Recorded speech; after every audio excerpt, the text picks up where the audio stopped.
الحمد لله نحمده ونصلي على رسوله الكريم أما بعد أعوذ بالله من الشيطان الرجيم بسم الله الرحمن الرحيم فبما رحمة من الله لنت لهم ولو كنت فظا غليظ القلب لانفضوا من حولك فاعف عنهم واستغفر لهم وشاورهم في الأمر فإذا عزمت فتوكل على الله ان اللہ یحب المتوکلین۔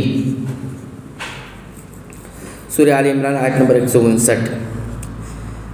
اللہ تعالیٰ کی رحمت کے باعث آپ ان پر رحم دل ہیں، اور اگر آپ بد زبان اور سخت دل ہوتے تو یہ سب آپ کے پاس سے چھٹ جاتے، سو آپ ان سے درگزر کریں اور ان کے لیے استغفار کریں اور کام کا مشورہ ان سے کیا کریں۔ پھر جب آپ کا پختہ ارادہ ہو جائے تو اللہ تعالیٰ پر بھروسہ کریں، بے شک اللہ تعالیٰ توکل کرنے والوں سے محبت کرتا ہے۔ نبی کریم صلی اللہ علیہ وسلم جو صاحب خلق عظیم تھے، یعنی بلند اخلاق والے تھے، اللہ تعالیٰ اپنے اس پیغمبر پر ایک احسان کا ذکر فرما رہا ہے کہ آپ صلی اللہ علیہ وسلم کے اندر جو نرمی اور ملائمت ہے، یہ اللہ کی خاص مہربانی کا نتیجہ ہے، اور یہ نرمی دعوت و تبلیغ کے لیے نہایت ضروری ہے۔ اگر آپ صلی اللہ علیہ وسلم کے اندر یہ نہ ہوتی، بلکہ اس کے برعکس آپ صلی اللہ علیہ وسلم تند خو اور سخت دل ہوتے، تو لوگ آپ کے قریب ہونے کے بجائے آپ صلی اللہ علیہ وسلم سے دور بھاگتے۔ اس لیے آپ درگزر سے ہی کام لیتے رہیے۔ مسلمانوں کی دلجوئی کے لیے مشورہ کر لیا کریں۔ اس آیت سے مشاورت یعنی مشورے کی اہمیت اور افادیت اور اس کی ضرورت ثابت ہوتی ہے۔ مشورے کا یہ حکم بعض کے نزدیک وجوب کے لیے ہے یعنی واجب ہے، اور بعض کے نزدیک استحباب کے لیے یعنی مستحب ہے۔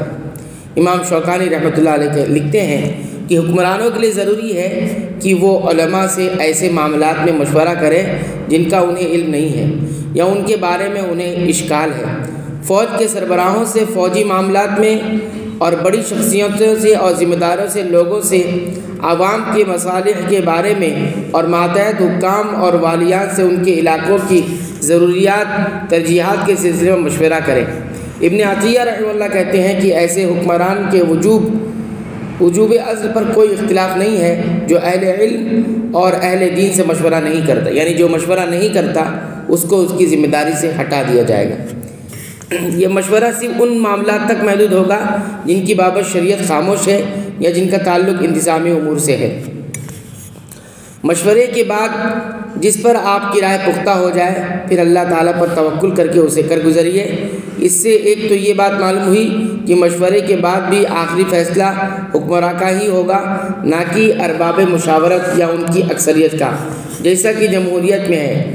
دوسری یہ کہ سارا اعتماد و توکل اللہ کی ذات پر ہو، نہ کہ مشورہ دینے والوں کی عقل و فہم پر۔ اگلی آیت میں بھی توکل اللہ کی مزید تاکید ہے۔ ان ینصرکم اللہ فلا غالب لکم وان یخذلکم فمن ذا الذی ینصرکم من بعدہ وعلی اللہ فلیتوکل المؤمنون۔ اگر اللہ تعالیٰ تمہاری مدد کرے تو تم پر کوئی غالب نہیں آ سکتا، اگر وہ تمہیں چھوڑ دے تو اس کے بعد کون ہے جو تمہاری مدد کرے؟ ایمان والوں کو اللہ تعالیٰ ہی پر بھروسہ رکھنا چاہیے۔ وما كان لنبي ان يغل ومن يغل يأتي بما غل يوم القيامة ثم توفى كل نفس ما كسبت وهم لا يظلمون۔ ناممکن ہے کہ نبی صلی اللہ علیہ وسلم سے خیانت ہو جائے یا نبی سے خیانت ہو جائے۔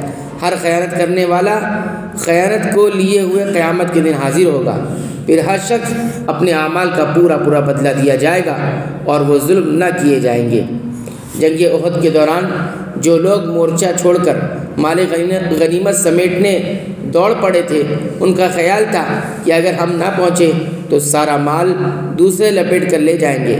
اس پر تنبیہ کی جا رہی ہے کہ آخر تم نے یہ تصور کیسے کر لیا کہ اس مال میں سے تمہارا حصہ تم کو نہیں دیا جائے گا؟ کیا تمہیں قائد غزوہ محمد صلی اللہ علیہ وسلم کی امانت پر اطمینان نہیں؟ یاد رکھو کہ ایک پیغمبر سے کسی قسم کی خیانت کا صدور ممکن ہی نہیں، کیونکہ خیانت نبوت کے منافی ہے۔ اگر نبی ہی خائن ہو تو پھر اس کی نبوت پر یقین کیوں کر کیا جا سکتا ہے؟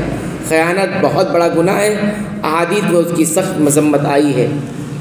جو جس طرح کی بھی خیانت کرے گا قیامت کے دن وہ خیانت لے کر حاضر ہوگا اور سب کو معلوم ہو جائے گا کہ یہ خیانت کرنے والا تھا۔ اللہ تعالیٰ سے دعا ہے رب العالمین تو ہمیں قرآن حکیم کی پابندی سے تلاوت کی توفیق عطا فرما، اس کو سمجھ کر غور کر کے پڑھنے کی توفیق عطا فرما، اس کے مطابق عمل کی توفیق عطا فرما۔ اے اللہ تو ہماری مغفرت فرما دے، ہمارے والدین کی مغفرت فرما، تمام مسلمانوں، مومنوں، اہل توحید کی مغفرت فرما، آمین۔